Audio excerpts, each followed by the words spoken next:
welcome back to Fantasy Picks Movie Edition. Today we are doing our year in review. So it's the end of the year, and I'm hoping that everybody out there had a great holiday and still having a great holiday. And with me today, I have Adam Gonzalez, Frank Rodriguez, and Mark Kirkman. How's it going, guys? Doing great. By the Going way, well. how was your holidays? I mean, anything good? Oh, wait. Frank said that he got something really nice for his wife. I got my wife a 65-inch Samsung to Nice. replace our 32-inch Samsung that she had been complaining was too small. But we had like an entertainment center made out of wood that was super freaking heavy, first of all, and that I had to move. And I was like, all right, I'll get you something bigger if we clear out this one section of the house where there were like these boxes. So That's she what she did said? most of that. No, that's what I told her. That's I what was she like, said? There's I a want it box over bigger. there. Yeah, she's like, I want it bigger. Uh, So you are so now you have a 65. So now you're able to watch these movies that we're always talking about like in a well, I much could always bigger. watch them. It's on a bigger screen now. So Well, now you could look at the detail and go, "Oh, that really sucks," or "That's pretty good." Yeah. yeah. Very cool, man. So yeah, so this has been actually an incredible year when it comes to the entertainment industry. We have seen a lot of crazy things happen. Some argue that it could be the worst year that Hollywood has ever seen. There might be some others, but it's been kind of a roller coaster of things that have happened.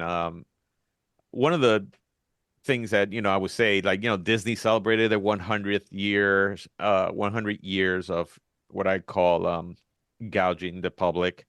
Uh, actually, do you guys know that a ticket to go into Disneyland when on the first year, I think went for like 5 cents or something like that, something crazy It was or really, really cheap. Yeah. super, Yeah. super cheap. I remember seeing somebody put a picture of a pay stub from that year, and it was just like, get out of here. And now, of Mhm. course, it's like what, $150 per park per day. Yeah. Yeah, so kind of Yeah. crazy. Yeah. But talking about Disney, Disney has also been dealing with a lot of the failures of this year, with especially Bob Iger coming back and Right. trying to get the business to go in a different direction or go back to what he left it. But as we start to find out, is that a lot of these decisions that he made or that were made right before he left. Yep. So some of these decisions are really his, even though they try to blame the other Bob. They're gonna So restructure is what they're gonna do. so yeah, so it's a way of Bob trying to get the company back on track because honestly, they haven't hit $1 billion movie in quite a while, which is Right. crazy. And of course, talking about Disney, Jonathan Majors was fired from Disney. That's the other news.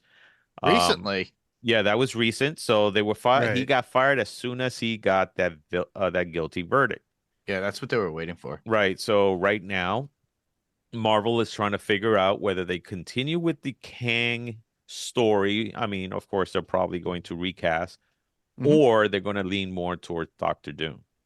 Which is So what the original Secret Wars was back in the comics, ladies and right. So gentlemen. we don't know. We don't know yet what's going to happen with that. And speaking about Marvel, I mean, our great actor, a good actor, and a beloved actor, Jeremy Renner.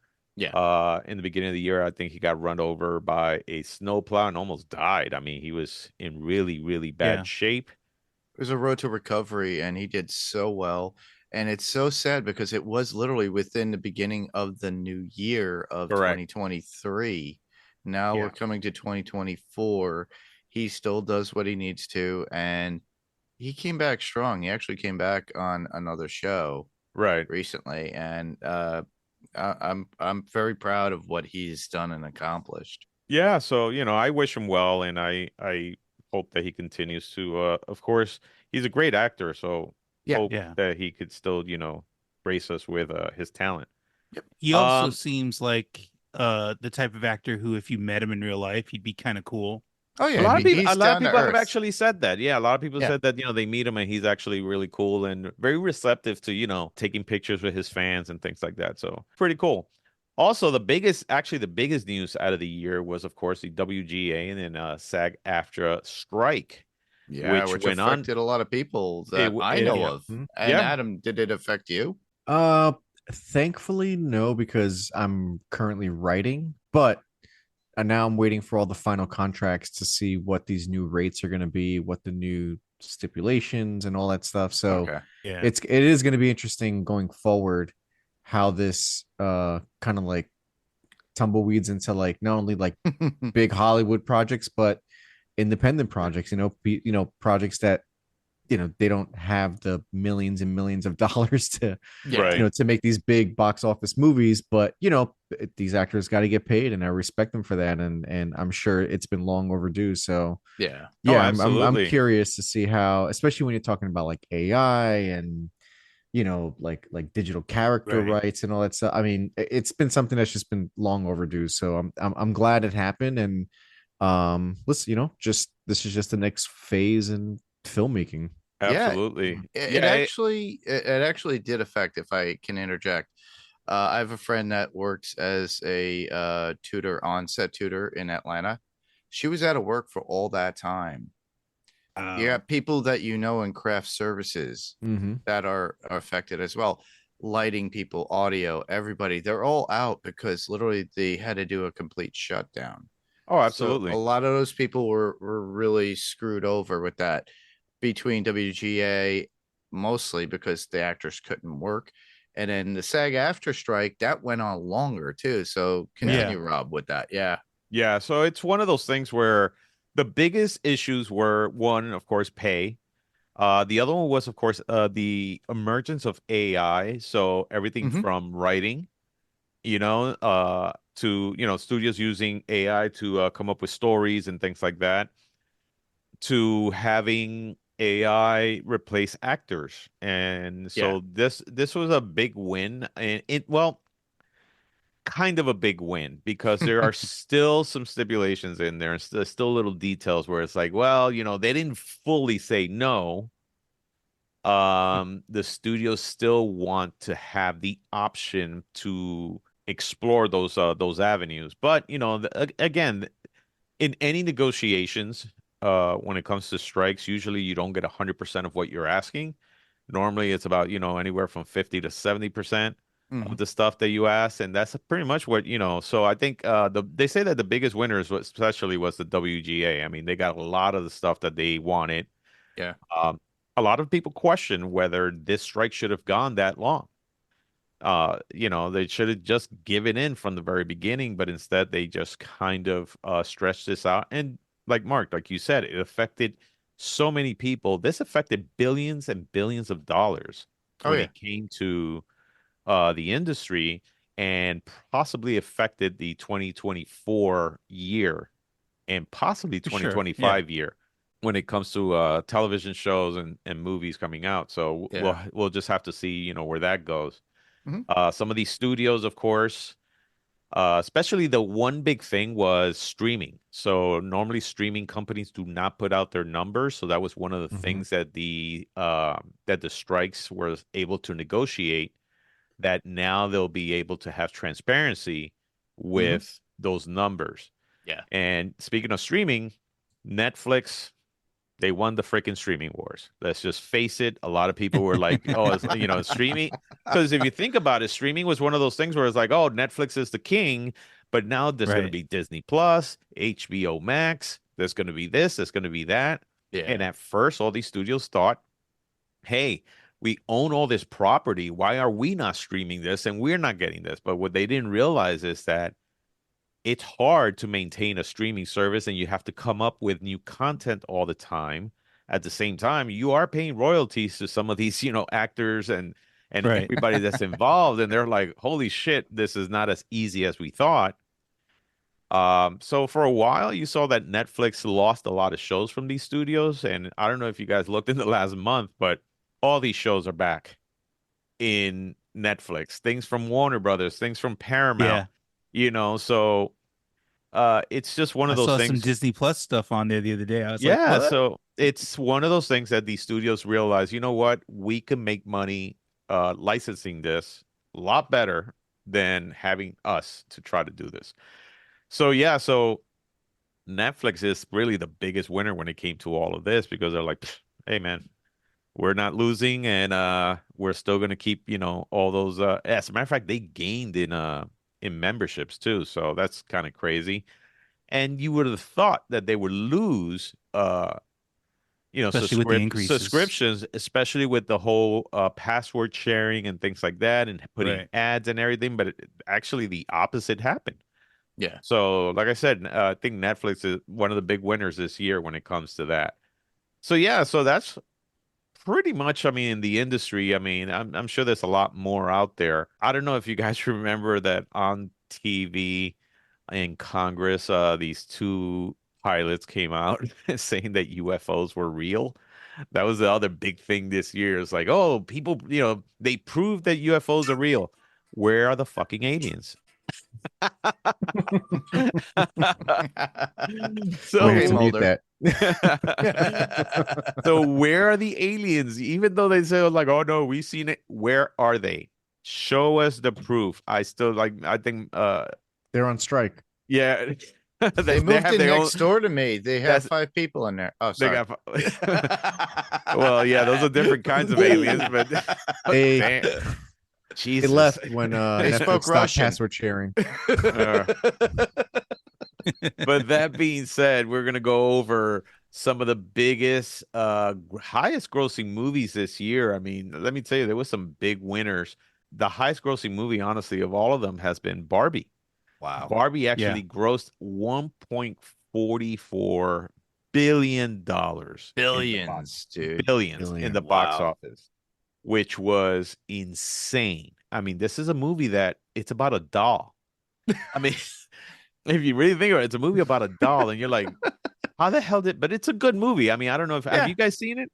Yeah, It's a good I movie. I had to see it. You laugh. I didn't go see it in the theater. I had to wait until it was on like streaming or whatever, right? Right. And I didn't really when Oppenheimer and that came out at the same time. I opted to see Oppenheimer. I had to. So I saw that in the theater. But Barbie, I saw it. I first watching, I fell asleep halfway through it. But then over time, I watched it a couple of more times just to throw on. It's like, what did I miss at this Right. point? Interesting, very good, very feminist kind of movement movie, done skillfully, written very well. It's not my go-to because typically me as a male, my go-to would be G.I. Joe. Okay. But the point of this it was that a movie like this got made, and actually, it made Margot Robbie a shitload of money because she was the producer Oh, on this. But the real So- question is, Yeah, would you rather watch the first G.I. Joe movie or Barbie? I watched the first GI Joe movie the other day, and I was laughing so much. I'd rather watch Barbie. Same here. Yeah, I agree. The Yeah, first G.I. Joe movie was unintentionally terrible. laughing at that shit. When I- you I got f- when you yeah. got somebody going Cobra, la, la, no, it just makes you go. Oh no, I you're don't wanna talking watch about it." the actual cartoon. I'm talking about the original live action. Oh, I'm G.I. talking Joe about the movie. cartoon. Oh yeah. Oh no, Oh, I'm no, talking about the live The action. live action stuff is garbage. Come on, stop. Yeah. So, but that being said, I mean, yeah, Barbie was actually the biggest winner this year, and of course, there was a whole Barbenheimer thing because Oppenheimer, Right. made by Christopher Nolan, was released at the same time, Correct. which kind of made people go, "Oh shit, which one do we go?" And what I liked about what everybody did was I said, "Screw it, we're gonna go see both. We're gonna make sure that we support Me. both movies." And it was such a cultural thing because everywhere you saw people, wearing pink, but then in some cases you would see people wearing period pieces, like Yes. like in the Yeah, like in like a the suit. 40s, yeah, in the suits, and it was kind of cool to see that. Yeah. And you would see some of them that they were like, they would wear like fedora hats, but they will have like a pink shirt underneath their, Or they would be cyberpunk or whatever it used to be back in the day. why would they be cyberpunk? Because you never know. Okay. I don't Okay. know. All right, I'm just Mark. gonna go away from that. I've seen it. I I've actually seen it. haven't seen Oppenheimer. I still haven't seen it. Oh It's a, wow, it's you gotta it's a watch great it. it's a great movie. I mean, fantastic movie. Oppenheimer made this year $954.1 million, just shy of the billion. I wish it would have done Didn't that need my money. $1 billion, but I think this movie is actually going to be a great It Oscar it contender. re-released, I think, this past month, right? So was it Yeah. able to get a little bit more, or This was or these that's the latest? That's the latest numbers that I got Yeah. as of yesterday, so something like that. So yeah, and then but actually the second highest movie of the year was Super Mario Brothers, the That's movie. very odd. I'm surprised Which, about yeah. that. There's a lot of Super Mario Brother fans out there, and let me tell you, they did a phenomenal job. Right. There was a lot of criticism because Chris Pratt Pratt doing the wasn't voice. doing the voice It's a me, a Mario. right, which I they found- kind of addressed it in the very beginning, which was kind of a very Really? Yeah, clever which way. was very clever way, but it's Yeah. funny enough that it's a me Mario. It doesn't mean it's me Mario. It's actually a Japanese word. It's a me is something like Issa is yeah. It's right, Sumi. Yeah. or something like that. So it's not really them making fun of an Italian accent or anything like that, but it sounded that way. It's supposed to be like Isumi Mario, meaning Super Mario. Yeah. Something like that. Yeah. Yeah. And then of course the next one after that was Guardians of the Galaxy 3. So this was actually Oh, Spider-Man. Was that Spider-Man? Spider-Man. Spider-Man is after. No, but I'm no, saying yeah, that, oh, yeah. Guardians, So yeah. Guardians was the one that had $845.6 million. Gotcha. Yes. Wow. And let me tell you, it was a nice way for James Gunn to close out that trilogy. I think Yeah. he did a fantastic job when it came to that. And then of course now he headed to DC or Warner Brothers to now be the Kevin Feige of Content the DC, administrator. of the DC universe. We'll have to see how that goes. I mean, we'll talk about Yeah. the last movie that just came out, Aquaman and the Lost Kingdom, and so that being said, so the next one after that then is Spider-Man Across the Spider-Verse, probably one of the most beautiful films I have ever seen. When Yeah. it comes to animation, the story, of course. You would think, how the hell can they do better than Into the Spider-Verse? Well, Across the Spider-Verse actually did It's amazing. phenomenal. It's amazing. And what I loved about that movie was that every universe had a different palette and a different drawing Right. style. And Yeah. I thought that was so clever out of that. So Yeah. it's pretty good on that. And then, of course, after that, we have The Little Mermaid. Now, The Little Mermaid actually took time for it to take off. Of course, it had criticisms because of the Casting. how they trying to be very inclusive Yeah. when it comes to and What I like to call color correction. color. Yeah, exactly. Diversity and everything. But it Yeah. had a slow start, but it actually made $569.6 million. So it was a hit. It just took a long time to get there, which at first a lot of people thought this was going to be a huge failure, but it actually, It did well. it did well on that. It's not as good as the original animated version. That's for Yeah. sure. Well, None yeah. of them are. So, but Sure. that being said, next on that was one of the biggest things that got criticized in the year, and we will talk about that in just a moment. But Ant-Man and the Wasp: Quantumania, Yep. made $476.1 million. It did make its money back, but not probably what they thought it would be. This movie ranks really, really low in the MCU when it comes to No, there's one Wow. more. well, I said There it ranks isn't. really, really low. I didn't say it ranks the I lowest. was gonna say, like in Star Wars, there is another. Yeah, so There. to finish this part off, the other one that came in pretty well, John Wick Chapter 4, phenomenal movie. I mean, how the hell do you make 4 movies that just get better and better and better as you keep going? That That's that a great is just that is a great film. That one made $440.1 million. So good Mhm. for you, Keanu. Yep. But out of those, which do you guys feel that was your movie that you liked? I don't know. For me, honestly, I think Super Mario was, yeah, I think out of all of them, I think that one surprised me the most. But then I also just walked out of the theater like really enjoying it. I even took my Right. wife to see it, and she usually hates when I take her to see like an animated movie, but we Right. always wind up walking out like really liking it. But this one in Right. particular, like we were laughing out loud in a lot of scenes, and it was just like all around like just a really good time. And plus the animation was just so good. Like whoever Yeah. animated, whatever studio animated this was, it was just flawless. It just looked really good. Yeah. Once I got past like the voice actors being different, then I just like kind of settled into it. Then I just sat and enjoyed the movie. And Jack Black as Bowser, I mean, come on. Yeah. Like Yeah. you cannot, if you mess that up, then Yeah. that's, it's just, I don't know. Right. It was just a very well done movie. And I can see why it's number two as far as like how much money it Right. made. Right. Well, it It was had done some by really great in jokes. Yeah, it Yeah. was done Yeah. by Illumination, which let me tell you, Illumination has been Yeah. on a roll lately. Good for them. How about you, Frank? I got to go Guardians. Guardians? Guardians was one of the few movies that I actually went to the theater to see. I mean, I went to Awesome. Barbie too, because my wife was like, screw that, we're going to go see Barbie, which is why I didn't see Oppenheimer. My wife was like, I'm not sitting through freaking Oppenheimer. I was like, all right, fine, Barbie it is. Yeah. But Guardians is the one that me and my wife both went to, and we both ended up enjoying it like crazy. I like Barbie too, but Barbie at some points I was sitting there like, you could have done this whole story without that little girl.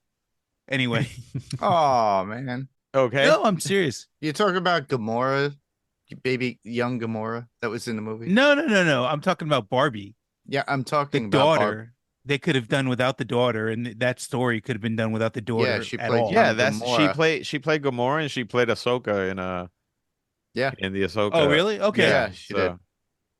So But yeah, how about you, Mark? What was your top?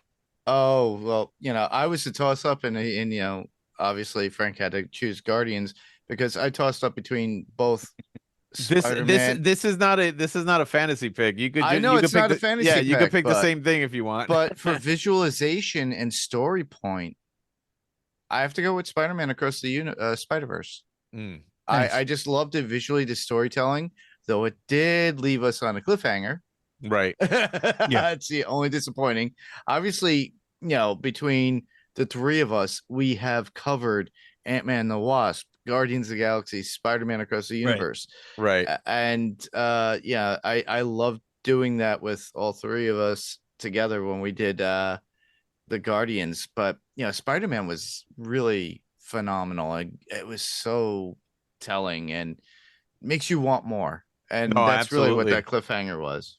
Yeah, no, for me, I would say, I mean, for me, it was a toss-up between Spider-Man Across the Spider-Verse, Guardians of the Galaxy, and John Wick 4. Now, while I love John Wick 4, because of Mhm. course, who doesn't? Yeah. I would say Guardians of the Galaxy, man. I mean, it does tug at the string, and it was such a great third movie, and such a phenomenal way to end the story of the of that group. But Right. I'm gonna Yeah. agree with you, Mark. For me, my top movie of the year was Spider-Man Across the Spider-Verse. I think it ranks as one of the top, if not the top superhero movie of all time, because it is just such a great movie. And of course, it dealt with a few things, especially me as a Latino guy, Mhm. that they did little things where it's like only a real Latin person Yeah. would know what those little things Right. are. Yeah. So they had to consult somebody. Yeah. And so that actually was kind of really cool to see. But that being said, that's my top of the year. I would say is Spider-Man Across the Spider-Verse. And going into the next one, so those were the biggest winners. So, but the biggest losers of the year, man, let me tell you, there's quite a list here, which is Well, those it's- were the highest grossing. those were the highest grossing. Yeah. And it's funny because when I say the biggest losers of the year, so this is what I'm talking about, biggest losers. Biggest losers I'm talking about is how bad of a critique they got. And in certain cases, like where does it rank compared to like maybe an entire series, things like that. So, Hmm. and we just talked about, Ant-Man and the Wasp Quantumania. And while that Right. movie cost $200 million and made $476 million. For a movie that cost $200 million, Disney, I'm sure, wanted to triple that and then call it a success. Yes. For them, that's not a success. Even though it made probably its broke money even. back, it broke even. But this movie was bad. This Yeah. had bad CG. This had just a bad story, and they really screwed up the character of Kang. Because if Kang was supposed to be your next level villain, like Thanos, you got a bunch of ants that basically beat up Kang. Yeah, that is true. You know, so that was one of them. 65, which was with Adam Adam Driver. Driver. Adam Driver. yeah. Great premise. He's from another You think planet. so? Well, think about it. From another planet, lands in this planet, and it turns out to be, Earth 65 million years ago. The problem was, now, think about this. If I was to tell you, I'm going to pitch you a story about, hey, somebody comes to this planet. It's a human, but you discover later that that planet is 65 million years ago with dinosaurs.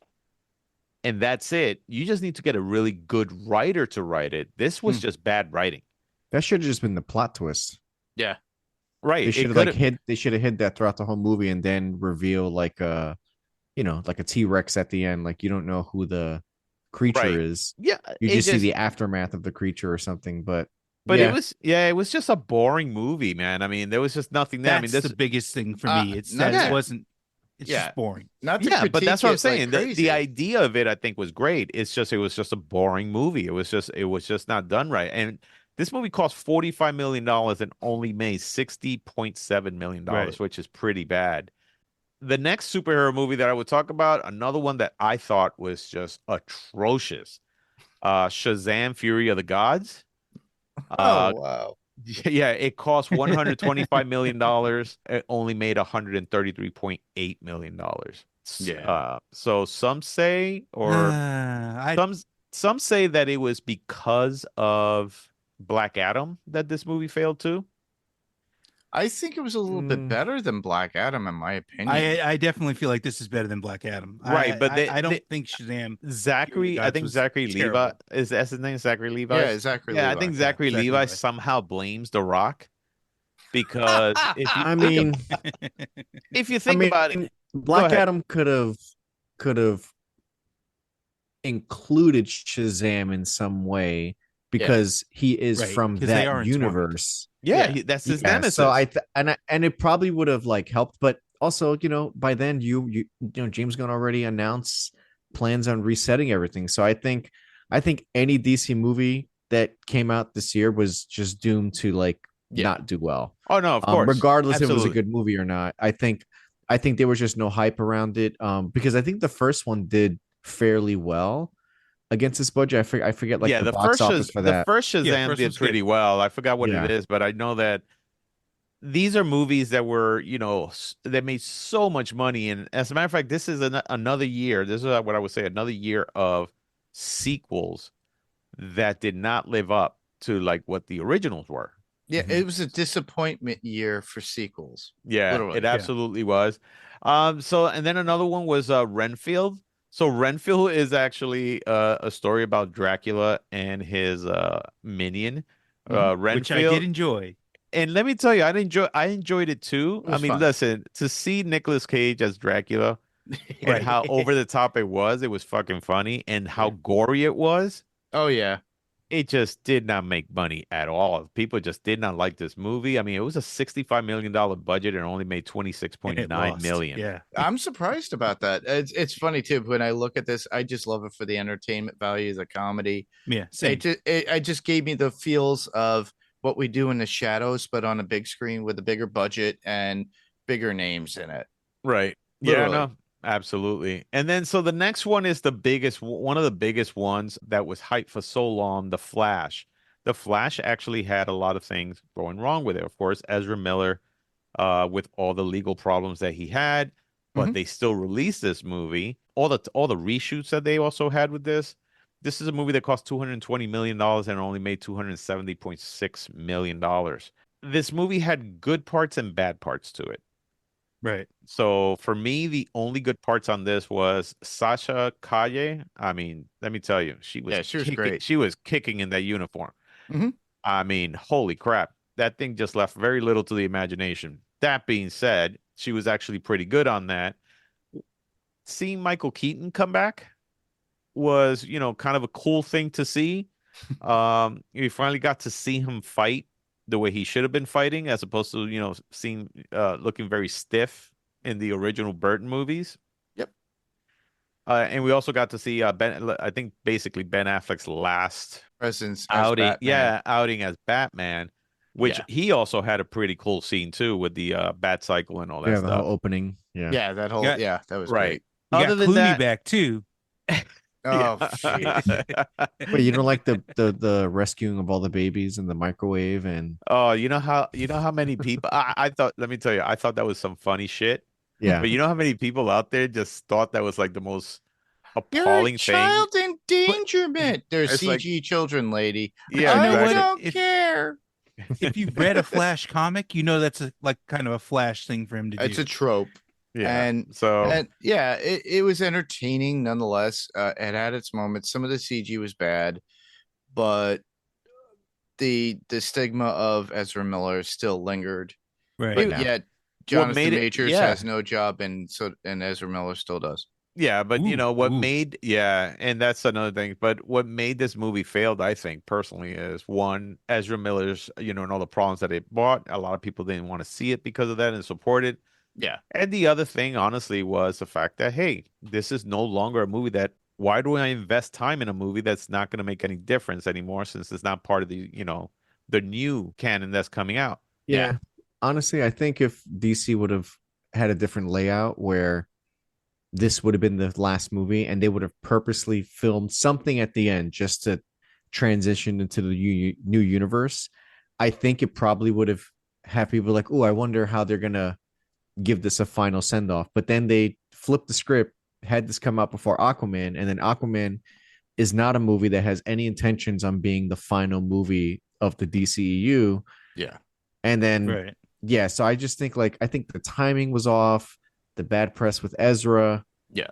Everyone knowing that like this is the last year of DCEU movies. There was just no There's motivation. also- I'm even surprised which- it made 270 at the to be honest. I thought it would have made like Shazam numbers. That's what I thought it was going to make. Yeah, But no, I exactly. actually like the Flash, like with its mistakes and like Right. Right. like bad CGI in certain parts. Overall, I actually enjoyed that movie. I actually try to enjoyed it block too. out. I try to block out. In this specific movie, I separated the actor from, Right. the person, Yeah. and just because it's not fair for everyone else that's involved with the movie. So Right. I actually saw it twice in the theater because I saw it right when it came out, and then went with another group of people that wanted to see it, and it was just as enjoyable both times. Right. Okay. Right. But yeah, it's just a mix of things of why it probably didn't make what it should have made. No, absolutely. Something that contributed to it too was the whole Batgirl movie thing. Like they Oh, filmed yeah. this Yeah, they whole pulled movie the plug on it. Yeah. and they pulled the plug on it, how are you going to have, you say, you know what? We might not show you Flash because of all the shit that went on with Ezra Miller, but Yeah. here's this completed movie that you have no faith in, that you're like, you know what? Screw it. We're not even going to put this one out. Why? Put it out there. Let people see it. And if they decide they don't like it, they don't like it. Yeah, the problem was that, once the executives saw that this thing looked like a CW, show, they're like, so let me get this straight. We spent all this money and it looks like this. I'd rather take a loss and take a, tax write-off than actually, Put it straight to this out video. there. Yeah, There's- they lost a lot of And money the, on filming. straight to at that video is point. not gonna straight to video will not recover the money that they put into that. Yeah, they just still won't. lost. They would be investing more money. Honestly, Yeah. Yeah, Frank, marketing and everything. for marketing and everything, and just for Right. Throw it out not there and even don't do just nothing with for it. physical media. I'm talking even for streaming purposes. Exactly. So Even the though they next work one, with Max. so the next one Yeah. on that is Transformer: Rise of the Beast. So Transformer: Rise of the Beast is actually the second outing of All right. the reboot of Transformers. Bumblebee was the first, and Bumblebee was a very successful movie. I love that movie. Mhm. Yeah, this one Yeah. is just a movie that, while it was fun to watch, just probably didn't hit the mark the way people really thought it would. Nah. So this movie was $200 million and it only made $439 million overall. With marketing, I'm sure, it was close to maybe 250, almost $300 million. So yeah, another loss Mm, when it comes to this movie. And we don't know whether we're going to get more Transformer movies or not because of this. they should put it on hiatus. Oh no, I think they are. They're Are releasing something. I think I was next gonna year. say, I think they are going one. are they really? Yeah, I think they're coming out with. I think I'm gonna send it to you guys. Like all the movies that are coming out, they're okay. coming Yeah, with didn't you say that? where is this? Transformers One. I don't know what that is. It's slated for September 13th next year. I Oh, have that's no idea Really? what that that's is. interesting. I'll be interested to see what really that is. I don't know if Yeah. it's a continuation of this Well, universe or something else. I mean, in spoiler alert, at the end of Transformers Rise of the Beast, they definitely hinted at an extended Yes. universe. So Yes, with G.I. Joe and things like Yeah. that. So yeah, Yeah. we'll just have to see how that actually plays out. I mean, it made enough for them to maybe say, okay, you know what? Let's try it again. Yeah. And then the next one after that, so in a month, so this is interesting. In the month of June, we had four movies that came out. So one of them was The Flash, hmm Transformers Rise of the Beast, Yeah. Spider-Man Across the Spider-Verse. This was 1 week after the other. And then the other one was Indiana Jones and the Dial of Destiny. And Right. of course, Indiana Jones, $300 million movie that only made $384 million. This was the last outing for Indiana Jones. And of course, Harrison Ford playing this character. Yeah. And it was not a very well received movie. Oh, while it does have, some high marks in Rotten Tomatoes and things like that. But people just didn't go see it. And I think one of the biggest things was when it was reviewed in the Cannes Film Festival, it got hit hard with the critics, and I think that made a lot of people hesitant to go out there and see it.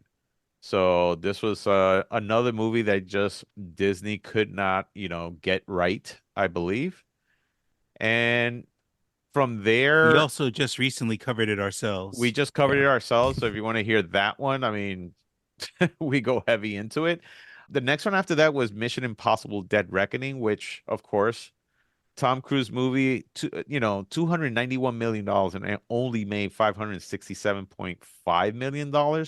And this was a movie that got eclipsed by Oppenheimer. So Oppenheimer, what is it? Christopher Nolan has a really close relationship with the IMAX company, and IMAX decided to promise Nolan all the IMAX theaters, and they pulled Mission Impossible out.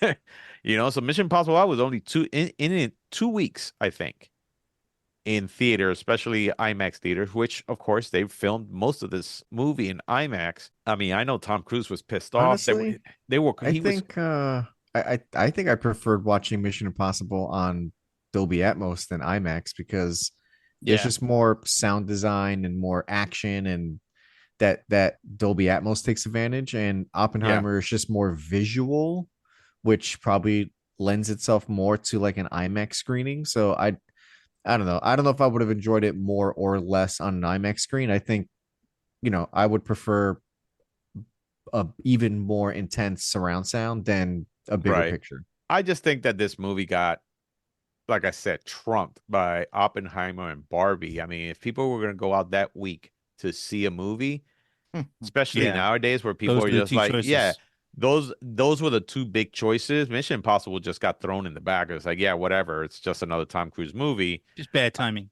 Yeah, it was Yeah. just bad. It's bad timing on all these movies, I think, coming out so close to each other. Another one that was actually not bad at all. It was actually, an enjoyable movie was Blue Beetle. Yeah. And Yeah, it was. and a movie that cost 125 million only made 129.3 million dollars. I mean, Well, I think this one was supposed to come out for streaming, and then they decided to put it in theaters. I think this was being thrown back and forth. Um, makes and then of sense. course it got caught up in the whole, oh, the DCU EU is ending, but where does this movie fit in? Right. So correct. this just kind of got caught up in the web of like, oh, is this part of the older DCEU or is James Gunn going to bring it in? Because apparently he's keeping the actor as Blue Beetle in his universe. So I think it just got caught up in that mix unnecessarily. Because overall I enjoyed Blue Beetle. I thought it was a fun movie to watch. It's especially if you're coming from like more of like a Hispanic Spanish background. Right. There's a lot of great like, Yeah. calls to just that type of like heritage. But and then he did. I mean, I don't know if you noticed, but he did pay homage to Man of Steel a lot throughout that movie. There's a lot of like shots that he kind of like recreated. He's a big fan of Zack Snyder. Right. But yeah, I mean, overall, I enjoyed that movie. I mean, I don't. It sucks that it made only that amount, but I think it's mainly because of just all the other stuff that was just going on around it. Yeah, it's all the other stuff. And let me tell you, it's like you were saying, James Gunn, it's funny because James Gunn did this whole, hey, yeah, it's going to be part of the new universe. But as soon as it failed, it was like, no, no, no, no, that's still part of the old That's one. not mine. Yeah, that's not mine, that kind of stuff, So Zack Snyder has actually, flip-flop back and forth on that kind of stuff. But no, I thought it was, decent. Hell, even my friend, she said, I don't watch these movies, and I was on the plane and I watched it and I enjoyed it so much. So it's it's unfortunate that it couldn't really make more. But then again, a lot of people just didn't, I guess, didn't want to invest themselves into this, or maybe it was a whole superhero fatigue. Who knows? But and then there's the Expendables 4, which was, of course, Sylvester Stallone's fourth movie of pretty much action and all around. Barely any Sylvester Stallone in it. It was mostly Jason Statham. $100 million movie that only made $51.1 million. I mean, this was huge. This thing Yes. just bombed big time in the box office, which Yeah. I'd never been a fan of those movies anyway. So for me, it just didn't I matter. have. I've been a fan of the movies, and Yeah, I I've seen think like all the three first of two them. I enjoyed a lot. I don't But know. I I didn't guess see they were this one trying to. yet. I think They I were trying enjoyed to the first salvage. one. Yeah. And then the second one kind of got a little too much. And then like the third one is just like, all right, really? Yeah. Yeah. But then, this one was coming out. I was like, yeah, I'm done. So Yeah. The first three were filled with nostalgia because of Yeah. everybody involved. By right. the fourth one, you're like, we've done this already. Yeah, Why? because they bought more people in from the 80s, more action, and they're like, okay. And then all of a sudden you saw now more Arnold Schwarzenegger. Then you all of a sudden saw, Harrison Van Damme and Harrison Ford and all these things. You're like, holy shit, how many stars? This one barely had anybody that we know. I mean, it was Yeah. just like, Right. oh, okay, whatever. But Somebody needed money. yeah, exactly. Next one after that is The Creator. So The Creator's an interesting movie. First of all, I loved that movie, right? Mhm. Of course, sci-fi movie that's just beautifully done. Looks like they spent a metric ton of money when in reality they only spent $80 million in this movie.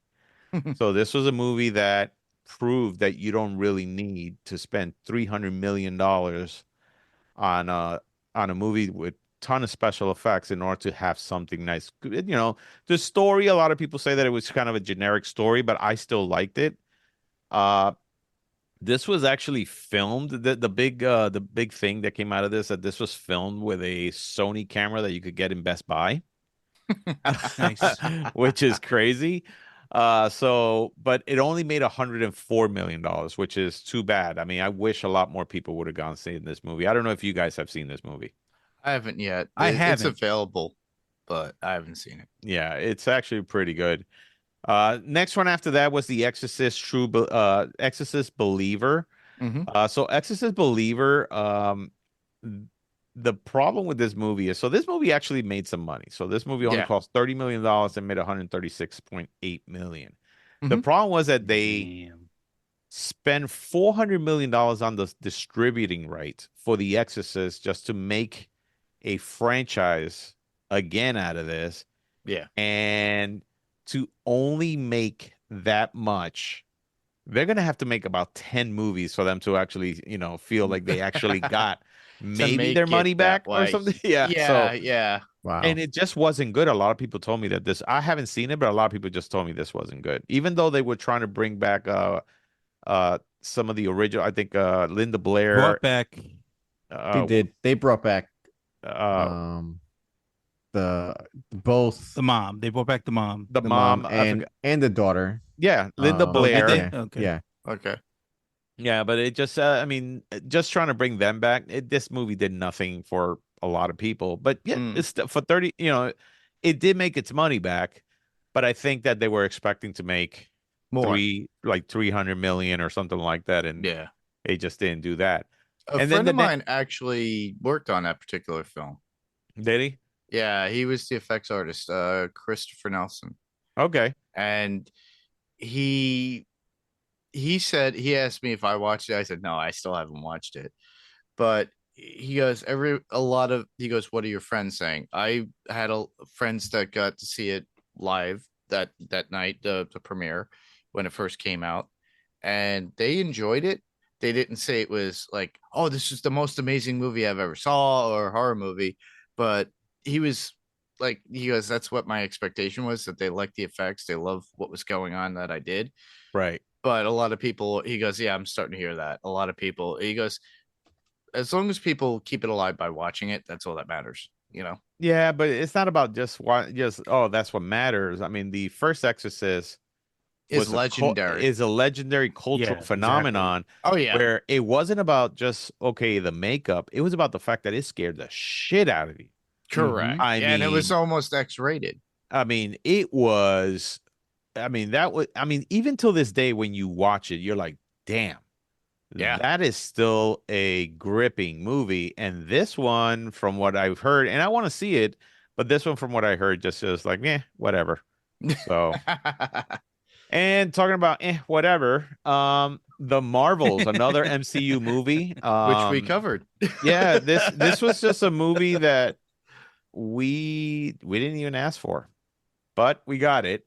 It was a Almost, mess, everybody. yeah, this was a mess. I still haven't 274 seen it. almost $275 million movie, only made 205 million. Yeah. This was just a movie that just and again, this is what I was talking about. These are all sequels to movies that actually made tons of money because Captain Marvel made over $1 billion. And this movie couldn't even try to make up what they spent. So pretty bad there. Another Disney basically another Disney failure was Wish. For 200 million, the animated movie, $200 million, only made $147 million. Napoleon, which I saw, another Christopher Nolan movie. It's a beautiful movie. It's just a movie that I just won't see Christopher twice. Nolan. I'm sorry, Ridley Scott. It's Ridley Scott. Yeah. I'm sorry. Ridley Scott. We were just talking about, yeah. So it's a Ridley Scott movie that, again, he does exactly what he knows how to do. It's beautifully done. Joaquin Phoenix, phenomenal. But $200 million movie that made $200.7 million. So it made $0.7 million, a little bit more. This is a movie that's really supposed to. This movie was by Apple, actually. So the studio was Apple on this, and of course, I'm sure somehow it'll make a little bit more money through subscriptions or something like that, or whatever it is. But again, not a movie that I will watch twice. So I don't know if you guys have seen it, or you Yeah, know, I did you? haven't. Okay. Yeah. I don't know what your opinions on it are, or I mean, as a whole, it was entertaining. Like all the battle scenes were great. I mean, that's where Ridley Scott shines. right. It was just super authentic, very brutal and gory. I kind of wish Joaquin Phoenix would have had a French accent. I think that would have sold me more. Everyone else did around him. Yeah. The French that's thought what the same kinda- thing too. Yeah. The French actually, a lot of people from France criticize this movie a lot. So Yeah. But I don't know. I mean, yeah, I'm not surprised it didn't make as much as it did. It's also very like I would say it's a niche type of movie, but it's a biopic, it's Right, a period right. piece. It is going to alienate a big chunk of people that are like It's a you're like, you're- narrow audience to begin yeah. with. So yeah, it's absolutely. it had an uphill battle, for this time of for this specific type of movie. Oh, absolutely. Absolutely. The next one, Aquaman and the Lost Kingdom. So I went to see this movie, and here's the funny part about this movie. I went to see it with the lowest expectations you could possibly go for a movie. Right? Almost Robo's Jocks level. Robot Jocks. Yeah. So I went into it and I came out of it going, okay, I enjoyed that movie. It was fun. And the reason I thought it was fun was because of my low expectations, because I did not expect this movie to all of a sudden, you know, usher in the next movie for the Snyderverse or nothing like that. I knew this was the last one, and I think everybody in the damn movie knew that. Jason Momoa definitely knew that because my God, man, I mean, this was a silly film, dumb, and the more I think about it, the more I realize, yeah, this movie was bad. I don't know why I enjoyed it, and I'm sure if I see it a second time, I'm gonna be like, oh my God, this movie was really, really bad. So at the time that this movie came out, so the movie made 215 million. I mean, the movie cost 215 million. At the time, yesterday, I believe, it only made 126.8 million worldwide. So this is a movie that, of course, another failure. This A lot of people have said this is another one that Warner Brothers should have just said, you know what, we're just gonna shut this down, do the same thing we did with Batgirl. But they didn't. Also, this movie was marred in a lot of controversy too because of the whole Amber Heard thing. Amber Heard, yeah. Yeah, so they had that part into it. The amount of reshoots also was crazy because they were trying to cut her out of the film as much as possible. It's a lot of crazy stuff there. There was also Fast X. I didn't see Fast X. I did. I did. And this is a movie that cost I enjoyed Fast X. And realistically, because of Jason Momoa, I enjoyed Fast X. Yeah, he was a little bit flamboyant in it. $340 million to make. Dude, that's insane. And But then look how much it made. yeah, 714. That's still a loss for them. Yeah. Do you realize the amount of Technically, yes. Yeah, technically that's a loss for them. I mean, this is a movie that should have probably made $1 billion. They didn't make $1 billion. First of all, what's his name? Well, what's his name? Vin Diesel. Vin Diesel Vin Diesel? was Okay. basically in the movie by himself, from what I hear. Like he wasn't with the rest of the other ones because, of course, the whole behind the scene thing was that they weren't getting along at all, so they filmed separate things, and then they jumped the shark so much with so many different things. When it came to like the stunts, because this thing gets crazier and crazier with every movie they do. Yes. Yeah. Yeah. So of course it does. The Little Mermaid was another one that, we just talked about. Was a $297 million movie and only made 569 million. So while it was one of the top movies out there, yeah, no, it just almost half of that was they made half of that more. And for Disney, I mean, they were expecting, I'm sure, to make almost close to $1 billion with this, which just didn't happen. Yeah. And out of the top, when we talked about, what was it, the top grossing movies, I didn't put Fast X in there because a lot of people thought, well, it's so bad, that movie, that as a good movie, it didn't even qualify to beat Ant-Man and the Wasp. So kind of crazy on that. And then the last one on that was Ruby Gillman, Teenage Kraken. The reason I put that in there because this is supposed to be another animated movie that was $70 million and only made 46.2 million. I saw the coming attractions and they just look horrible. So guys, out of this entire list, which one do you think is the biggest loser for you of the year? Oh, the biggest loser? Wow. Yeah. Which is the one that you went, oh my God, this was the most horrible one out of all of them? Right. Well, some of these movies I haven't seen. Okay. I feel like if I'd have seen it, maybe Exorcist Believer would be the one that I would choose. Okay. But of the movies that I've actually seen, I got to go with probably 65. 65? Being the one that I didn't really enjoy that much. Okay. The others that are here, well, Indiana Jones was like a close second. I mean, but 65, even though like I just feel like it's a boring movie. I don't think that the overall story of it was like all that imaginative or anything like that. Right. Yeah. That would be yours. All right. Yep. How about you, Mark? Out of the ones I've seen, I have to say and declare and agree with Frank with 65. 65. Wow. Okay. That's two 65s. Yeah, that makes 130. All right. How about you, Adam? I mean, I think the movie that I was most hyped I don't want to say that's most hyped to see, but I was, I kind of thought like, oh, I'm gonna walk away really, really liking this movie, and I didn't. Was actually the creator. Really? Ooh, Yeah, okay. I mean, the trailer looked amazing. Visually, this movie was great. I just felt like the story wasn't anything new, Right. and um, and I mean, I would have taken it in such a different direction with the same cast and the same aesthetic and everything. And um, I think to me, between that and Napoleon. I think those two were like more of a disappointment.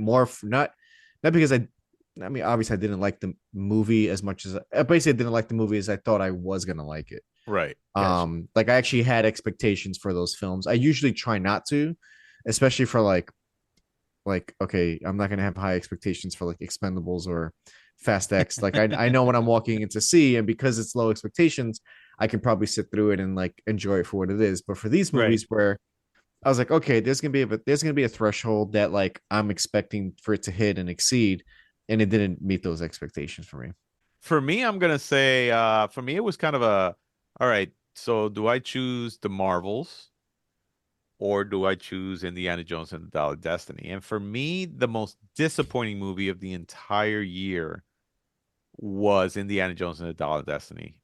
Because of such a beloved character and growing up with those other movies, which I loved so much, and I was just hoping so much that they would just redeem the character and the franchise because of the last one, Crystal Skull, that it didn't do that for me. The Marvels for me, I could care less because again, I didn't ask for that movie, and I kind Right. of already knew that it was gonna bomb. So I went into it with very low expectation. A lot of people liked it, but I personally didn't. I thought it was too silly and stupid with some of the stuff that they were doing. But that being said, Indiana Jones was to me my biggest disappointment of the year for that. All right, so moving on to the biggest surprise of the year. So there are some surprises that happened this year, things that we just didn't expect that they were going to actually turn out, whether they made money or not, but they somehow turned out to be a surprising movie because you're like, holy crap, I can't believe that that was actually good. So one of the biggest movies that had a huge, I would say viral campaign was Megan. Right. And Megan was a $12 million movie that made $181 million. Let me tell you, that is huge. Yep. It made But that off the dance it made by that off the itself. dance through TikTok. Yeah. So I could really got to, do more TikTok. Okay, But Rob, you go dancing. I'll go there if if it can make me just a quarter of what this guy made that Or Just movie make Yeah, sure made. you do it hold that dressed as jar of Megan. Amish honey. And doing the scissors. Doing the scissors. But that was one movie there that actually was a big surprise for people. Another one that was actually funny, and just the name was the dumbest thing I've ever seen. But you watch Yes. it and it's actually surprising. Was Cocaine Bear? I Yep. enjoyed that movie because I just thought it was the most stupid movie there is. But it was just I wish so it had been more enjoyable. stupid. It was I so enjoyed the crap enjoyable. out of it. It is. I loved it. I mean, that's a movie that was $35 million, made $89.7 million, which I'm sure when they made this movie, they didn't probably expect it to make Right. that much, but Nope. it probably could have made a little more I would say on a different year. Yeah. But it was still pretty good. The next one that actually I thought was gonna bomb and kind of did, but was kind of like a Yeah. big surprise was Dungeons and Dragons: Honor Among Thieves. Everybody thought that was going to bomb. Yeah, based that was on a just the really, history. really good movie. That was a very Yeah. enjoyable movie. The fact that from $150 million, it only made $208 million. Yeah. The fact that it didn't make more is sad because I think that was a movie that was so well worth, seeing. But I think a lot of people went into it thinking that's a stupid movie. Why am I going to see this? And they should have gone Right. seen it. Yeah, they should. Well, they could easily see it now on HBO streaming or Netflix or Yeah, whatever. no, of course, but Yeah. But it's nostalgia that really brought out the fans out there who played the game, those who watched the cartoons. So, spoilers, everybody. If you haven't seen it, there's cool nods to the 80s cartoon Yeah. Dungeons and Dragons in it. Yeah, there is. So, which was pretty cool. The next one that was a huge surprise. So people knew that it was going to make money, but not to this extent. So Super Mario Brothers, the movie, was Hmm. $100 million movie that made $1.36 billion. I mean, that is huge. And that to me was a big surprise because I was like, wow, I did not expect it to go that bad, that much. Yeah, Bob Hoskins is rolling in his grave now because his movie didn't do as well. So There's a reason for that. the next movie, The Pope's Exorcist with Russell Crowe. You haven't seen it? No. No, it's actually a decent movie. I mean, for a horror film, it's actually it's $18 million, made I think $77 it's million. on cable. But I'll probably check it out. yeah, it's actually a decent movie. It Yeah. wasn't bad at all. So a lot of people praised it, for it being, what it is. And like we said before, Barbie and Oppenheimer were a huge surprise. Even though we knew that they were probably going to make money because of the hype, we just didn't think it was going to be like that. And I think what really made them the money that it did Yeah. was the fact that they got released at the same time, even though they thought that they both were either going to bomb because of that or one was going to be bombed more than the other. People went ahead and supported both at the same time. So this was one of those phenomenons where these two movies come out at the same time and both movies actually succeed because everybody said, screw it. I'm going to go see Barbie. And as soon as Right. that's done, I'm going to cross the hall and go see Oppenheimer. So It was like what was it? It was the month of movies where Oh, people shoot. literally went to the movies for those Right. particular movies, those two movies. another one that was surprised people a lot, and it was such a great movie. And of course, it continued what I would say the new looks that our animated films are having. Teenage Mutant Ninja Turtles, Mutant Mayhem. That was actually really cool. It was a funny movie. Great cast, and just and now it was actually kids, that were actually the cast. Right. But fantastic movie, looks beautiful. So $70 million movie made $180.5 million, and I haven't seen it. Yeah, no, you have to see it. It's actually pretty good. Another huge surprise, huge, was Gran Turismo. Yeah. Which Yeah. I watched the other day. I just It watched is it like 2 based nights off ago of you too. telling us that it was really good. Freaking That movie was great. fantastic, man. And it was based on true story. Well, it's and- based on the right. true story, except there is a few things that there's a few ways that they Yeah, of bent the course. truth in there. Okay. Which some people were very upset about because of it. But that being said, this was a $60 million movie that made $121.9 million. I thought it Yeah. was just absolutely great. The next one I would say, The Creator, for me was a surprise because, again, it took a movie that just had phenomenal visual effects, just the concept of how they did the AI and the robots and all those things just looks beautiful. It's just too bad that it did not make more money than it should have. Like Yeah. you said, Adam, you thought that the story was just a story that we've seen all the time, and I definitely agree with that.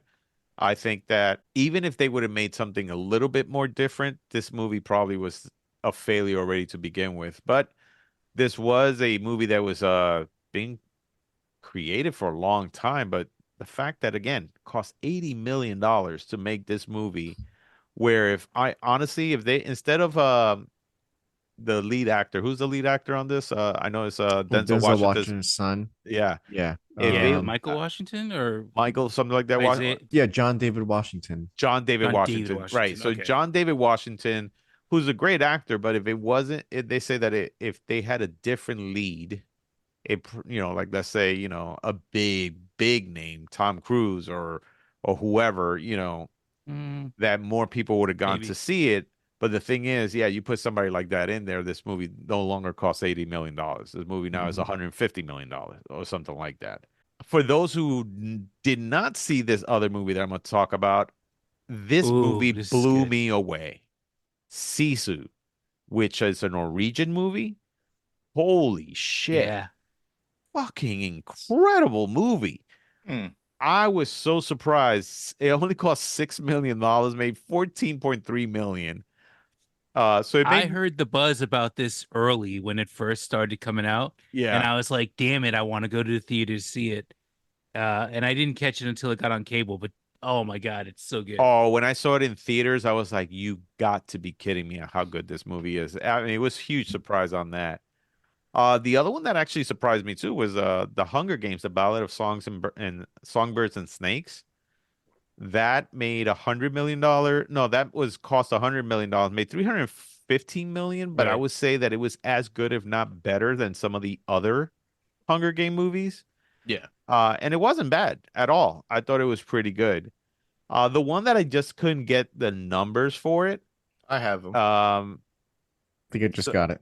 You just got it? Okay, awesome. So Godzilla minus one has been the biggest surprise and one of the biggest hits this year. Yeah. With $15 million budget, I believe. How much has it made? 78. 74. Oh, 78? I got one that says the film has grossed 78 million worldwide against a $15 million budget. Worldwide. So $78 million. So a lot of Godzilla fans have gone see it. We all went to see it. Frank, did you see it? I didn't see it yet. You no. didn't see it, but Adam and Mark and I, we all went to the movies to see it. Yeah. And we left out of there, honestly, not thinking that this was the best Godzilla movie ever made. A lot of people say that. To us, we saw a lot of flaws, Yeah. and it just didn't. For me personally, it didn't do anything for me. Mhm. But I have a feeling that I might have to watch this movie. Like everybody's praising it, I'm like, I might have to watch this movie A again few times. for yeah. me to see what it is that I missed. You know Because what? I think compared to everything else that has came out this year, I can see why it's been successful. yes, I think Yeah. what people were expecting was like chaos, destruction, battle, like nonstop. And Big monster. I think because that was dialed back and there was just like this Character story that was like development. the and through character line. development. Right. Yeah. And I think because it was like a foreign film, I think that also helped it. I think that yeah, that made people pay attention more as opposed to like because you had to read the subtitles unless you know, right. It just speak wasn't the mindless. language. It wasn't just mindless action and Yeah, stuff like that. I think and it was very of that style. So I don't know. I think it was just more authentic, especially when you compare it to like the American version of Godzilla, Correct. which I think is what people were expecting. Yeah. So and look, I mean 15 million, like honestly that's kind of crazy that they made a Godzilla movie for 15 million. No, exactly. I Yeah. mean, well, you So- could kind of see it because the visual effects that just You did, can. You So can. I think what happened with this movie is that one, they have never made super high, budget, Godzilla films. Yeah. So, and the legendary stuff, of course, it got Americanized. I personally like the legendary stuff more because Godzilla looks more natural there Mhm. than this did. This actually looked like a person in a rubber suit at some points, and then it didn't. So that was my big critique on it. And then there were other little things that I felt that they missed the mark, where I think story-wise they could have covered a little more. And I Yeah. thought that maybe they were dialing it back because they didn't want to offend Americans or something like that, which I was like, fuck it, offend us. I don't care. That being said, but so far it's been a phenomenal hit. Yeah. Worldwide. So out of all these movies that we talked about, Mhm. which has been the biggest surprise for you guys? Biggest surprise. Well, honestly, me, I'll say I don't know. Cocaine Bear. Cocaine Bear for you? All right. Honestly, for me, Dungeons and Dragons, I did not have any expectations. Like, I Right. don't think the trailer did the movie justice. I think You're right. I think it undersold it, and I think because of that, I was just gonna go into be like, even my wife was like not into it. She was like, "Oh, okay, I know you're trying to beat 100 movie visits this year, so let's just cram this one in." And then Cram this one down we- my throat, damn it. and then honestly, when we walked out, we were like, wow, that was really like I think like I want to watch it again because I was not expecting it to be that good. right. Yeah. I think I'm gonna enjoy it even more a second time around because I just kept enjoying it and I was just like, wait, I'm actually liking this. Why am I liking this movie? Why are we having a good time? Yeah. It's well, and it's nothing against like the cast or the story. It has nothing against. I just felt like the trailer severely undersold it, and that was a good thing. I guess that was I don't know. Yeah. I hope it continues to do well, and I hope they spawn more stories out of this because I really that to me was like the biggest surprise. Yeah, I enjoyed it enough that I saw it 4 times and I owned the damn DVD. How about you, Frank? I'm gonna go with Sisu, just because of the fact that it was like Sisu came out of nowhere. It's a foreign film, which foreign films generally don't do well in the United States. But even with the idea that, like this is a story that we've seen often recently, like Mr. Nobody, John Wick, there's those types of things in it. Right. But the way they did it and the like the over the top stuff that happens in that movie, I was like sitting there like, oh no, this is a great freaking movie. I'd watch this any night of the week if I was like just flipping through channels and I couldn't find nothing else. It's Sisu. I'll watch that again. Awesome. Yeah, I was a toss up between the creator because I didn't know what to expect and I ended up enjoying it. And I think the reason I enjoyed it so much was the little girl that was in it that played the robot. She was so cute and adorable. I wanted to adopt her. I was like, no, I gotta say, I'm willing to adopt her and raise her and all that stuff. It was just she was just so awesome. But for me, my biggest surprise I would have to say is Gran Turismo. Gran Turismo really Yeah, surprised the that was crap really out of good. me, That was really good. Yeah. and I was just, and then of course I saw it in the Dolby Theater, and holy crap, man, the sound was just phenomenal and everything. So Yeah. absolutely great. So one thing that we never do in this podcast is cover TV shows, and if we did, I mean, it was rare, but we figured, there was some wins and some losers this year. On the win side for TV shows, and I'm not going to cover all of them because there were just way too many, but this is stuff that I saw and some of the guys here saw too. Mhm. But Blue Eye Samurai, freaking gorgeous movie, Yeah, really good. show. Show. Loki season 2 is actually surprisingly very good. Yeah. And it ended really well. It kind of started a little slow and not that great, but it just ended phenomenal. What if season 2 is actually going on now? And so far, all the episodes have been great. I think that Yes. it's actually better than I think than the first season. Ahsoka is more of a it started strong, and for me it didn't end as strong. But that being said, I mean, one of the best episodes there was the one with Anakin and Ahsoka when she was smaller, basically Right. Clone Wars live, and everybody just went apeshit over that. That was just such a great, kind of a cool thing to see it live. Yeah. The Last of Us, my God, I mean, what can we say? I mean, freaking great movie based off of the PlayStation video game. Mhm. It's just, And that's the way you do it. yeah, The that's way that exactly they it. did it, that's the way you redo a video game. That is Yeah. true. And funny enough, a lot of video game movies just don't succeed. And speaking Right. about that, like Gran Turismo, a lot of people think that it's a video game movie, but it's And it's not. It's a, not. No. a movie based off of a video game, Mhm. or actually based off using a video game, as opposed to it Right. being It's That- like a that's- side character. That's what Yeah. really turned me away. And then when my brother-in-law told me over the holiday, he goes, "Watch it," and I Yeah. watched it, and I was like, "Wow, well, how did I miss this one?" No, exactly. So no, The Last of Us, excellent. Gen V, that's another one that it's actually a offshoot of The Boys, which became coming such a back? phenomena in Amazon, and Gen V was just basically this is what probably the movie The New Mutants should have been. Yeah, Or literally. something. Yeah, this is what that should have been, and it wasn't. But it's actually very good.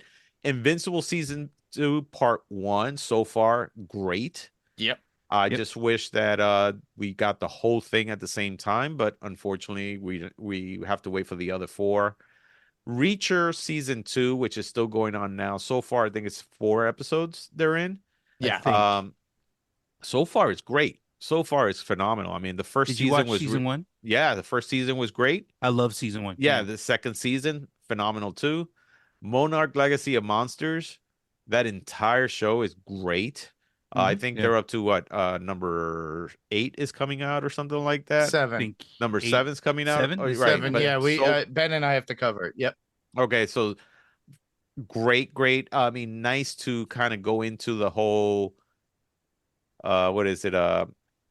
I would History say of Monarch background. and- Yeah, the background yeah. of The Monarch history and of where they Monarch and where they yeah. came from and stuff like that, and then the whole lore of the Titans. I think it's actually being covered pretty cool on that. Another one that I watched on Apple was Silo. I don't know if you guys have seen that, but Silo is Nope. fantastic, man. I It's see it where- advertised. but I Yeah, haven't it's with watched it. Rebecca Ferguson. You have to see it. It is great, great. It was a great season, and I'm sure season 2 is going to be as good. So I definitely highly recommend that one. Ted Lasso, the last season was just great. Oh yeah, I love it. If you have been seeing Ted Lasso the entire 4 seasons, it is such a feel-good fucking show. When we needed it during the This is a pandemic. show that I was turned on to because somebody told me it's like you have to see it. It's just such a feel-good show, and I'm like, really? It's about it's about soccer and that.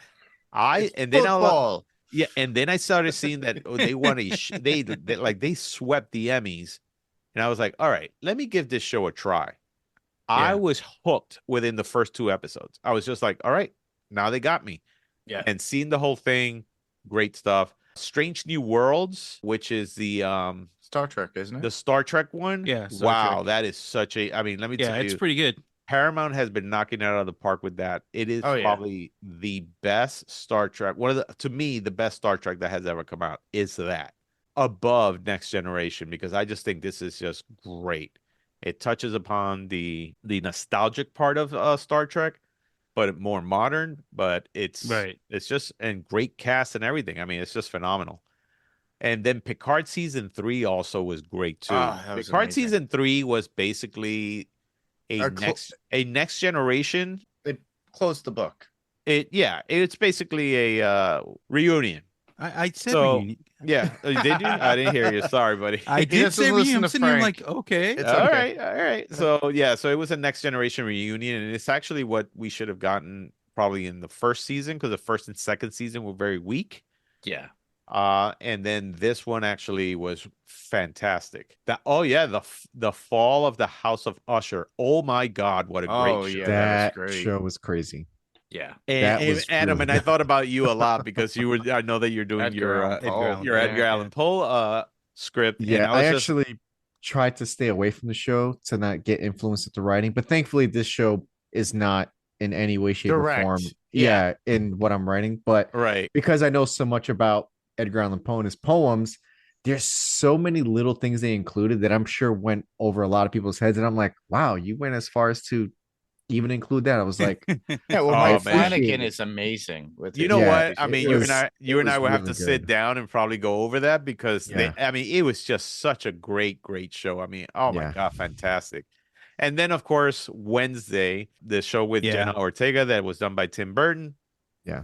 Yeah. Fantastic. That was another one that kind of came out of nowhere and just amazed people. And then of course, Jenna Ortega's dancing, just Yeah. like Megan, Right. became a huge thing. And so She's so sick of that dance. I'm sure she is, but so out of these, I don't know what you guys have watched on shows or not. Out of these, which one has been pretty much the one that you have liked the most out of everything that you have watched? I'm gonna start with the one that actually not only did surprise me, but honestly, to me, was the best show all year round. Blue Eye Samurai. My God, what a beautiful, beautiful show. Animated beautifully, story, such a strong story, such a great story, such a great journey for the character. And I can't wait for season 2 on this. But this is a show that has, I believe, almost 100% on Rotten Tomatoes. It's really good. Yeah. Yeah. So, what about you guys? Hmm. It's tough. I haven't seen everything on here. I would mean- have to say Yeah. The Last of Us, honestly. The Last of Us for you? Okay. Yeah. I'd go with Gen V. Gen V for you. And Yeah. and Adam, you say you haven't seen not a single one of these? No. I haven't seen some of these, but Okay. and it's Out of- tough because out of I mean, I Loki is up there, Wednesday's up there, but I'm just gonna have to go with the Fall of the House of Usher because Yeah. I had high expectations for that and it met it. Like, Oh, Perfect. cool. and it was right, and I didn't want to have high expectations, but I was like, ugh, I'm in the middle of making something, and it's in the same. We're in the same ballpark, and it didn't Right. disappoint. It was Awesome. casted well, was written well, perfect amount of time, great homage. Yeah, Right. that'll be my pick. Fantastic. So, as with those shows that were wins, there were also some losers on this show. This year. So the list on that one is not as long as this one because I try to be nice, but it was long. One of the one of the biggest disappointments out there was Secret Invasion, the one from Disney Plus Yeah. with Samuel L. Jackson. Ah, my God, it was such high hopes for that, and it just failed in every possible way that you could think of. The Mandalorian season 3 did not really meet expectations the way seasons 1 and 2 did. They were expecting all about Din or whatever. Well, his the name thing is. is that they have stupid episodes like with what's her name? Katie Li- Sackhoff. no, Lizzo. Lizzo and Jack Black. Yeah, that Yeah, took me Lizzo out and of Jack it. Black. Oh, Yeah, the yeah. cameos. Horrible Okay. Yeah, on that. that took me out of it. Yeah, they destroyed the dark saber. There's like a lot of things they did here that you're like, what the hell are you doing? Yeah. So yeah, it didn't Yeah. do very well. Star But Wars all of that could pay off in season 4.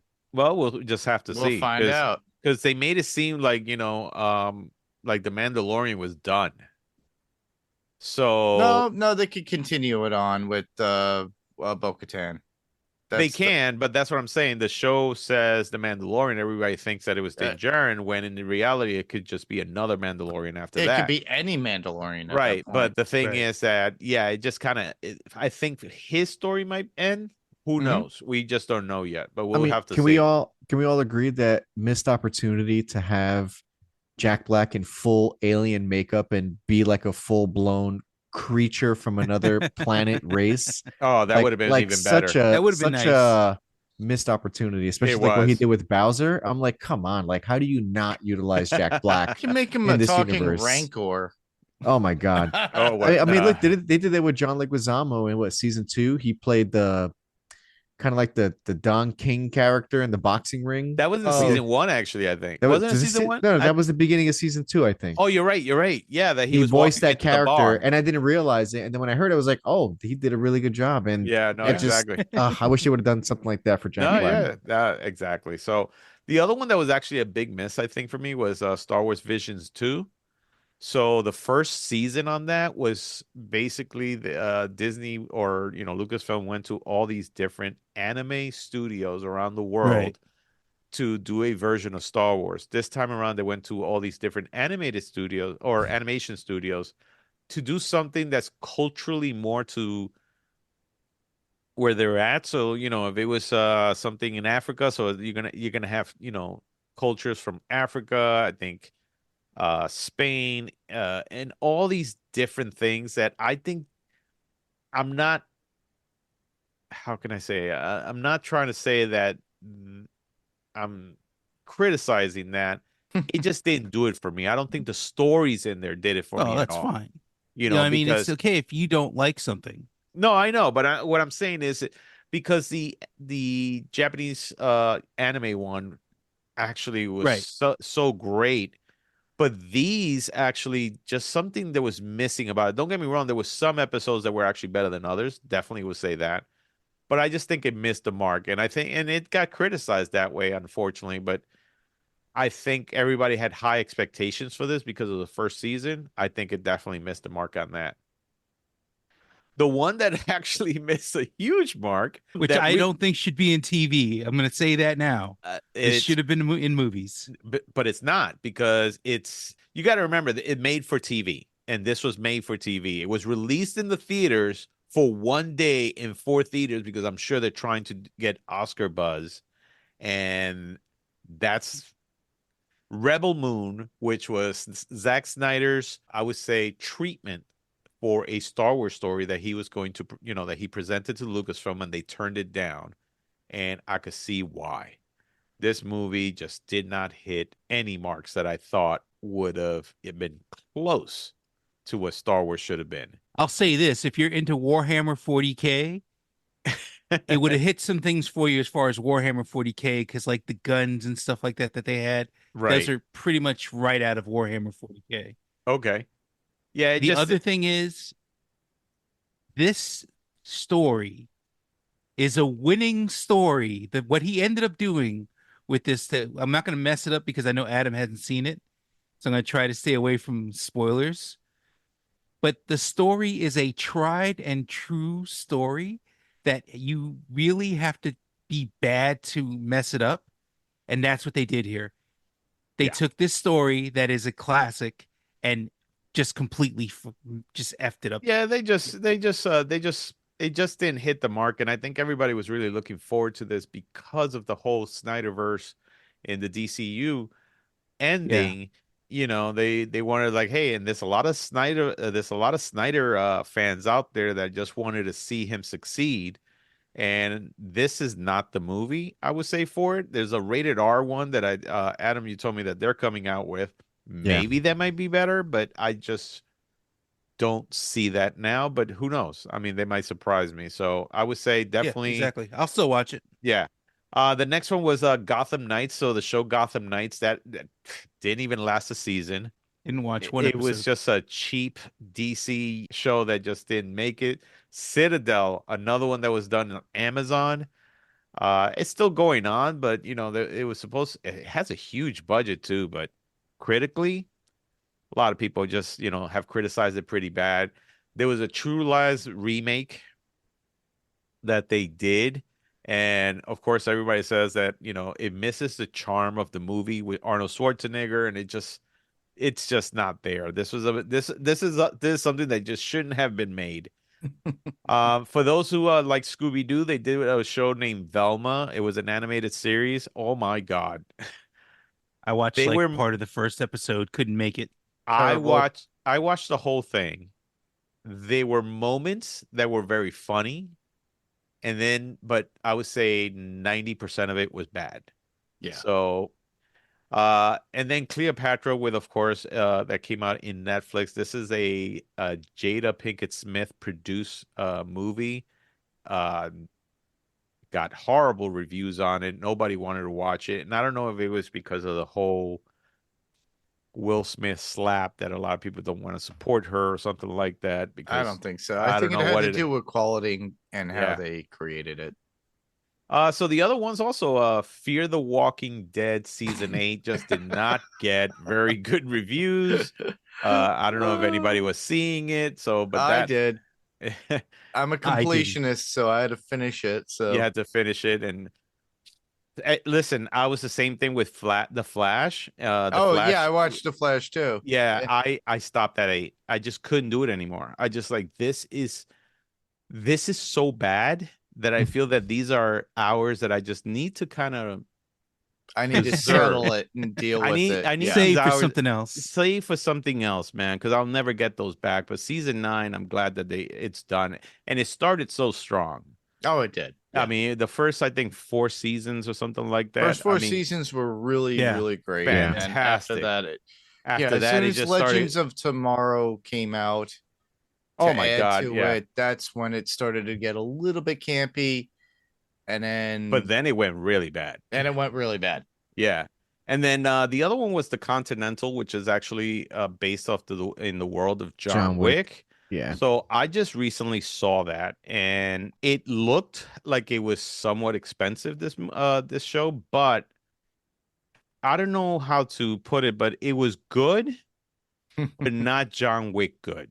Yeah, it That's wasn't how I see it. And compared to the movies, it didn't hold up. And but it was yeah. supposed to be how the character Winston came about the Continental, how he actually got his hands on the Continental and stuff like and that. run it.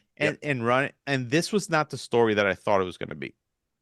But that being said, and then of course the last one I'm going to cover is Fubar. So Fubar was an Arnold Schwarzenegger movie that came out on Netflix. Yep.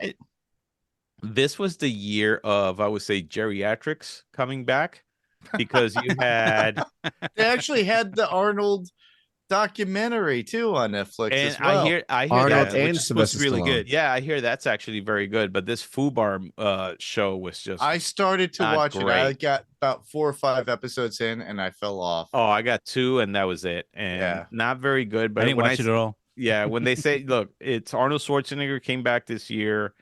You had Sylvester Stallone with it's on Paramount Plus. I forgot what it is. Oh yeah, that actually is very good. A from lot what of I'm people have told. actually said that's actually very good.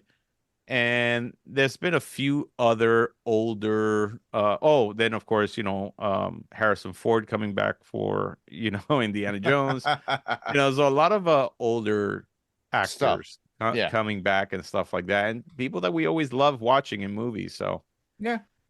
so out of those, I mean, I know that probably a lot of you didn't see some of these shows. I know I haven't seen a lot of these shows, but I know which one definitely is going to be my top. So how about you, Frank? For my top out of these, Yeah, the you're worst. the worst. Top of the Bruh, worst. y'all don't even gotta ask me. It's freaking Rebel Moon, okay? All Rebel right. Moon, it's so disappointing because we've been hearing about this stupid freaking thing for like the last year and a half, 2 years. Yeah, Like, oh, it's Rebel Moon. It's gonna be Zack Snyder's take on what he would have done if he'd have been able to do a Star Wars movie. He just has to change some things around. And you're like, oh, okay, cool. Well, this should be freaking fantastic. And we saw like all these different aliens and things like that. Did we get to see anything really significant with those freaking aliens at all? no, not at all. So there you go. Like, you know what I mean? Like, Did we get 3 boobies? even Star Wars knew if you're gonna have a freaking cantina full of aliens, make them interesting. Yeah, Right. that is true. No, you're absolutely right on that. How about you, Adam? I'm gonna say Mandalorian season 3. I Oh, had wow. really high hopes for that, and I just, when you compare it to like the other 2 seasons, even on that one episode that kind of like outshined Boba Fett, like it just had like it was just, I don't know, it was trailing so well, and I just felt like season 3 just did not give us a good payoff, and yeah, Yeah, disheartening about I that agree one. with you on that. For me, it's gonna be Secret Invasion. I Even though I kind of had a feeling that they were going to miss the mark on this, I just didn't realize how bad they were going to miss the Yeah, mark. they ruined it. They We covered that, really- everybody. Yeah, by they the way. really screwed this thing up. And so that's probably my biggest disappointment for TV shows this year. I mean, there've been others like Rebel Moon again. Sure. It was not good, but yeah, that one was my biggest one. How about you, Mark? Out of what I've watched, because out of everything I've seen, Secret Invasion, Mandalorian season 3, True Lies, Velma, Fear the Walking Dead, Flash season 9, and Fubar, and a bit of the Continental. I have to say, but beyond of everything I've seen already from those shows, definitely Fear the Walking Dead was the worst. The worst. And I have to, mainly for the fact that I feel so bad for a lot of the actors. The actors acted their asses off and are great at what they did, but they were under Right. contract and they had to do what they had to do and fulfill that contract. The writing was just so darn bad. I just like it was beyond, disbelief. Like it's like don't think about it. It's like, oh, forget it. How could that happen? He had a tree in his chest and he's still alive. And I'm Well- like, what? Yeah, you have to see it Well, for yourself. This is a show. I have to see it because I'm gonna watch it anyway. This is so. a show with zombies, so okay. Yeah, I know. It's funny because I stopped watching Fear the Walking Dead after this season 2. After I dropped it after season 2. I was went like, a little was done. longer. I think No. After season 3, That you was like just want to season- say And The 3, Walking 4. Dead, after Negan got 7. introduced, Yeah. I stopped watching it like 4 or 5 episodes after that. Yeah, a lot of people did. Yeah. So Yeah. It's smart. yeah, so that is actually our coverage for, what's going on what happened this year. Let us know what you think. You can always reach us at Fantasy Picks Movie Edition at gmail.com, or we are on the socials like Instagram, Facebook, and of course TikTok. And you could also hear us on any of your podcast delivery systems, including YouTube podcasts. We also wanted to do a little coverage on celebrity deaths that happened this year, and I don't want to, it's In sad to memoriam. in we could say. memorium, yeah, in Yeah. memoriam. And As a and matter of fact, rattle Those off some the really good names. ones. yeah, and funny enough, not funny enough, but you know, the list is actually about 10 times bigger than this, but these were the ones that were actually Yeah. covered in the media the most. Some of the biggest ones, Matthew Perry, who actually was in Friends, he passed away. Tina Turner, the queen of rock and roll. Mhm. I remember her in the 80s. She was just phenomenal on that. With her music, Sinead O'Connor, another great singer from the 80s, that passed away. Jerry Springer, host of Yeah. Smut Springer and Show. Jerry well, Springer's- the Jerry Springer show Jerry where Springer show, where right. it was, you could always guarantee that there was somebody that was going to fight. Oh, yeah. Andrew and Andre Andre Braugher. Brower. What's that show? Brooklyn Nine-Nine, Brooklyn Homicide, Life Nine-Nine, on the Homicide. Street. Fantastic, actor. Really great actor. Yeah, and he Yeah. passed away. Richard Mall, who came out on Night Court and was also a Right. voice actor, he also passed away. Suzanne Summers, actress started in Three's If Company. you grew up Actually, in the she- 70s. if you grew up in the 70s, Mhm. Three's Company, Chrissy Snow. and I believe her first appearance was in American Graffiti. Yep. So, and of course, she was the famous person who came out with the Thigh Master. So, she made millions off of that. Jimmy Buffett, singer and writer, who of course was an entrepreneur Yeah. and has all these different restaurants out everywhere. He also Margaritaville. passed away. Bob Barker, the host for The Price is Right for, I don't know, 30 years or something, or some crazy stuff like that. Mhm. Paul Rubens, also known as Pee Wee, he also passed away. Tony Bennett, of course, singer and a staple of Las Vegas. And then there's John Romita Sr. So for those of you who don't know who John Romita Sr. is, he is a comic book writer who's actually famous for drawing Spider-Man, and he took over the Steve Ditko's position on Ron. that after Yeah. that. And of course, his son, John Romita Jr. continues Jr., to, of course, draw and do some amazing work in Marvel Comics. Ray Stevenson, who was just recently in Ahsoka I've heard. and did a phenomenal job in there with that with the character Balin, and unfortunately he wasn't able to see how much fans really enjoyed that part that he did there. Lance Reddick, who came out in John Wick, and character actor, I mean, amazing actor that he is. He passed away actually during right after John Wick 4 came out. The And- promotion for John Wick. He Yeah. died along the way. Yeah, and his last appearance, believe it or not, is going to be in The Ballerina, which is supposed to come out in 2024. So Yeah. that will be his last appearance. Tom Sizemore, character actor, most famous, I think, in Heat and Saving in Private Ryan. Saving Private Ryan, and he's come out in a lot of B movies too. Yeah. One of them we called The Relic. I like that movie a lot Oh, yeah, for some same reason. Raquel Welch and Gina Lollobrigida, 1960 bombshells, sex Yep. symbols that very famous back then. Raquel Welch at one point was considered probably the most beautiful woman in the world. Mm. But yeah, they both passed away. And then this Cindy Williams also, who first started with Shirley. Laverne and Shirley. Laverne and Shirley. And so she passed away, and then Lisa Marie Presley, of course, daughter of famous Elvis Presley, also passed away.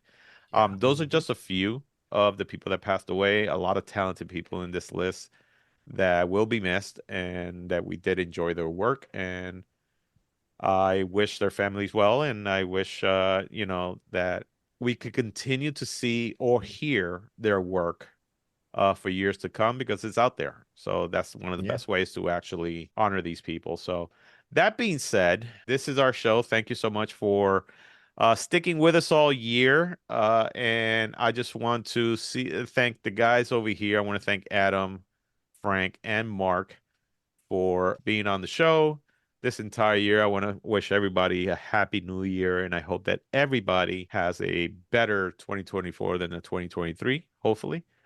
and I hope to see you guys next year. But in the meantime, I just wanted, these guys to plug their stuff in. Adam, where can they hear you or see you? Yeah, you could just go to gildedharbor.com, GILDED harbor.com. That's where you can see all the latest stuff that we're working on. Awesome. And how about you, Mark? You could find me on Panels to Pixels podcast. All you have to do is find me on any podcast player of choice. And then you could also hear me on Monarch coverage on Podcastica. Fantastic. And Frank, you're always here. I have nothing to plug. You have nothing to plug except for you guys. I come on to, I come on here and I come on to Panels and Pixels every once in a while. I did do a Gentleman Cinema, right? Or Yeah, you did. okay, yeah, okay. Escape from New York, dude. And we Yes, got more. That's right. We got more downloads too because of you. Oh, look at that. Awesome. All right. Well, I want to thank everybody for tuning in. We are going to be going into a little bit of a hiatus. And so for the next month or two, you probably won't hear any episodes, but you can always go back to hear the other episodes because, like I said, we always covered movies that have already been out. And hopefully you guys can listen to those and still let us know what you think of the shows. Other than that, I want to thank everybody. Any of the ones that I'm on are fantastic. So go back and listen to those. You heard Frank. All right. Awesome, man. So thank you so much, everybody. And I hope everybody has a great new year and see you next time. Take care.